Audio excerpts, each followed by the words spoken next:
que a lei mudasse, tudo que está em volta mudasse. Então, o médico SUS fez a parceria com a comunidade terapêutica, CAPES, Álcool e Drogas, comunidade terapêutica que o gestor especialista foi conhecer, e aí se começou um trabalho de uma parceria formal com os recursos informais, já que nós não temos todos os recursos disponíveis. Bom, outro diferencial, eu tenho 4 minutos, né? A avaliação. O tempo todo a avaliação procedeu. Fizemos avaliação de perfil antes de instalar o modelo, avaliação de perfil quando o modelo foi instalado, avaliação do processo de instalação, para que a gente entendesse se nós estávamos indo no caminho certo ou não, o que mais nós teríamos que fazer, e, obviamente, a avaliação de custo e efetividade, como o projeto foi abortado, nós ficamos aí por fazer, em algum momento, se houver essa vontade política, social, não sei que nome dar a isso hoje, né? Enfim, e aí aplicamos o modelo. Não houve muito debate, mas houve, porque esse modelo foi apresentado em todos os congressos possíveis o ano passado, para que esse modelo fosse levado para um fórum científico e público, como se prestássemos conta, sim, daquilo que estávamos fazendo.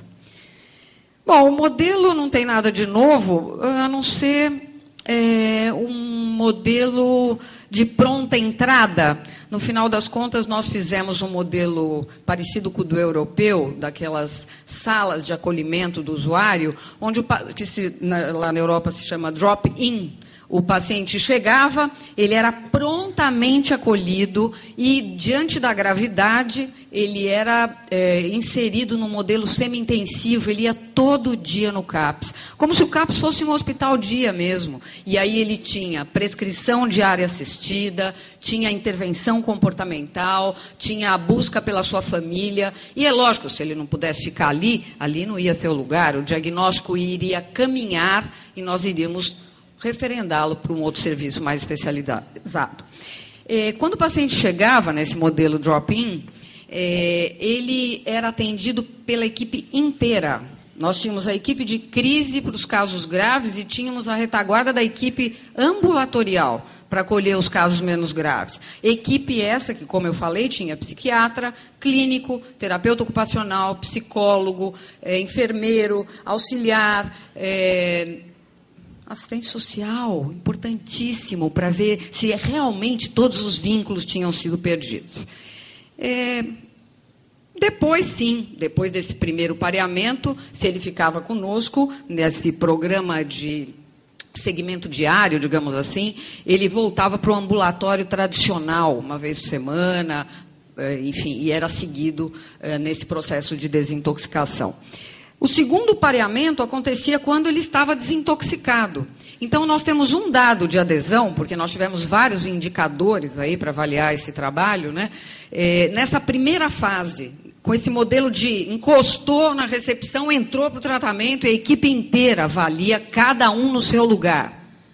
Os profissionais não faziam tudo, todos fazendo tudo. Não, cada profissional com a sua especificidade, com a sua expertise, fazendo o seu papel na equipe multidisciplinar.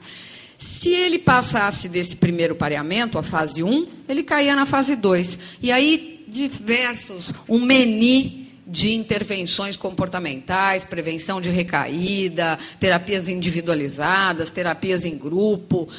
Não conseguimos fazer uma parceria informal com os grupos de autoajuda, infelizmente, porque politicamente isso não foi permitido, né? Porque nós teríamos muita tranquilidade, porque a ciência nos referendaria, se nós tivéssemos dentro do CAPS Álcool e Drogas, grupo de autoajuda, para que a gente fizesse um trabalho diário em horários críticos, auxiliando todo esse processo. Conseguimos encaminhar? Conseguimos. Conseguimos fazer diagnóstico melhor? Conseguimos ter uma adesão de 48% na fase 1 do tratamento, com esse modelo, e, quem sabe, em algum outro momento, a gente consiga também prosseguir e voltar para contar para vocês outras coisas, quanto custou, quão foi efetivo ou não esse modelo, quem era o nosso paciente usuário de crack. Obrigada.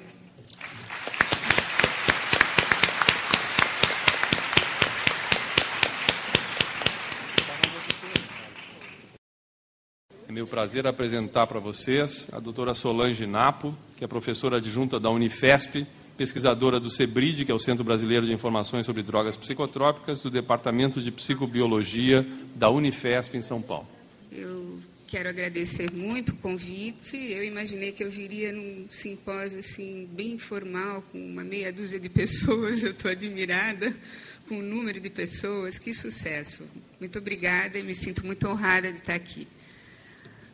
Eu vou quebrar um pouco a fala dos meus antecessores, porque não vou falar exatamente de tratamento, mas vou falar da experiência que a gente teve com a implantação do crack em São Paulo. Os senhores sabem que São Paulo, o crack está lá há quase 20 anos, e o CEBRID, através da minha equipe, comigo, a gente vem seguindo esse usuário e as mudanças que estão ocorrendo durante esse tempo e a grande influência do tráfico para que essas mudanças ocorram. Eu não me ajeitei ainda a forma de ficar, eu não sei, eu fico aqui que eu quero enxergar, vamos ver se dá certo. Então, esse primeiro slide mostra os levantamentos que o CEBRID fez, os levantamentos domiciliares. Os senhores podem ver que ainda eles estão um pouco defasados, começa agora um novo levantamento, e esse levantamento já acusava, em 2005, quando a gente compara com o antecessor dele, um aumento do uso de crack, né? Então, para a gente vir nessa história toda que eu quero contar aqui para os senhores, o crack surge em São Paulo nos anos 90. A primeira apreensão de crack é em 91 e, a partir de 92, a gente inicia essa caracterização da cultura do uso e do próprio usuário. Nesse momento, nessa época de início da cultura, nós identificamos dois tipos de usuários. Um usuário jovem, de 17 a 20 anos, uma carreira muito curta de uso de drogas, via de regra só maconha, tinha baixa renda e era ligado a atividades criminais. Esse era o perfil que a gente tinha encontrado. E, paralelamente a esse perfil, nós encontrávamos um outro, que era um homem mais velho, de 25 a 48 anos, que tinha uma carreira longa de drogas, também de baixa renda, e usava cocaína endovenosa e tenta mudar a via como uma proteção contra HIV e AIDS. Então, esses dois perfis iniciavam a cultura do crack. Ambos tinham uso compulsivo, sem vínculos com sociedade, nem família, nem escola, nem trabalho, e uma participação quase insignificante de mulheres. Esse perfil de usuário, esse homem mais jovem, naquele momento, era um pouco estranho para a gente quando nós comparávamos ao perfil de usuário dos Estados Unidos com a entrada do crack. A gente tem 10 anos de defasagem entre a entrada do crack nos Estados Unidos e aqui no Brasil. E o perfil do usuário nos Estados Unidos, o primeiro perfil detectado, era de um homem mais velho, com uma carreira longa de drogas, onde o crack se acoplava depois de uma série de outras drogas utilizadas. E a gente não entendia muito bem porque o Brasil tinha um perfil muito, muito distinto. Continuando nesse perfil, ele tinha uma expectativa de vida curta, era 1 ano, e sempre a morte ocorria muito mais pela violência do entorno dele do que propriamente pela droga. Ele rompia com a família muito, muito cedo e se marginalizava muito precocemente.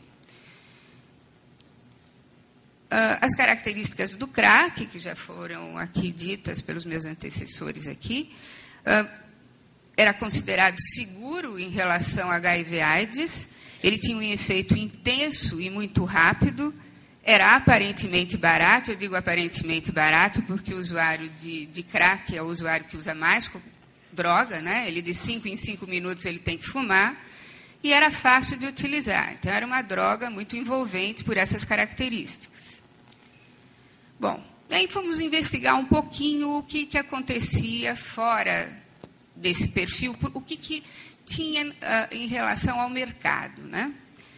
Então, num primeiro momento, diferentemente do que os jornais publicavam, que havia uma grande quantidade de pedras em São Paulo, e por isso o crack se instalou exatamente porque havia sido represado, né, uma eficiência da polícia, foi represado as pedras em São Paulo, e daí se iniciou o uso do crack. E a gente viu uma coisa diferente, que não existiam pedras naquele início. Era uma coisa estranha. O próprio traficante fabricava o crack, ou seja, ele pegava o pó, que o pó era mais caro, e, através do pó, ele elaborava uma pedra, que, na verdade, essa pedra, naquele início, não era chamada de essa pedra que nós conhecemos hoje. A gente chamava de crack casca, né? Ele colocava o pó na água, punha um agente alcalino, no sobrenadante ficava uma parte oleosa, ele pegava essa parte oleosa, secava e dava essa película, como os senhores estão vendo aí na foto, e era isso que ele fumava. Então, o traficante oferecia isso e ensinava como fazer. O menino ia na bocada comprar outras drogas, principalmente maconha, e ele oferecia esta droga. Bom, mais tarde, já por 93 e até hoje, o crack já era vendido em pedra pelo tráfico, né? O traficante muito solidário ao usuário, que o usuário entrava em fissura e ainda ele tinha que elaborar a pedra, então o traficante resolveu vender pronto para que facilitasse a vida desse usuário. Então, o tráfico, naquele momento, tinha uma característica importante. Todas as bocadas da época só tinham como prevalente para venda o crack. Então, o menino... E aí a gente entendeu porque era um menino jovem. Ele ia comprar uma maconha e esse traficante não tinha maconha para vender. Dizia, maconha eu não tenho, mas eu tenho uma outra droga que você vai poder fumar, é tão interessante. E o menino começou a utilizar crack por uma estratégia muito bem elaborada do tráfico em São Paulo. Isso acontecia em várias bocadas, esse tipo de estratégia. Outra coisa que se vendia era a venda cruzada. O menino ia comprar maconha e o traficante dizia, só vendo a maconha se você levar a pedra. E ele assim fazia, comprava as duas e, obviamente, fumava a pedra.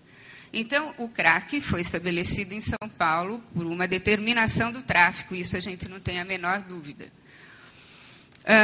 Era lucrativo, né, para o tráfico, era muito lucrativo, porque este menino fumava de 5 em 5 minutos, comprando droga o tempo todo, e ainda pelos efeitos intensos, esse traficante tinha certeza que ia ter freguês para toda a vida. Tem uma fala de um menino de 18 anos que diz assim, onde eu moro, a maconha sumiu toda, só se encontra crack.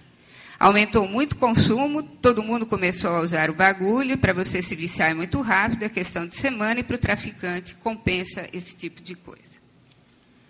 Bom, a forma de uso naquele momento era só a pedra, não havia associação de outras drogas, né? E algumas falas que eu trago aqui ilustram bem isso. Se eu tiver maconha, eu vendo para comprar crack. Se eu tiver pó, eu faço pedra. Depois do crack, eu não uso mais nada, eu parei tudo. Então, vários dos meninos e vários dos usuários que a gente entrevistou, e olha que a gente não entrevistou pouco, eles tinham essa ideia.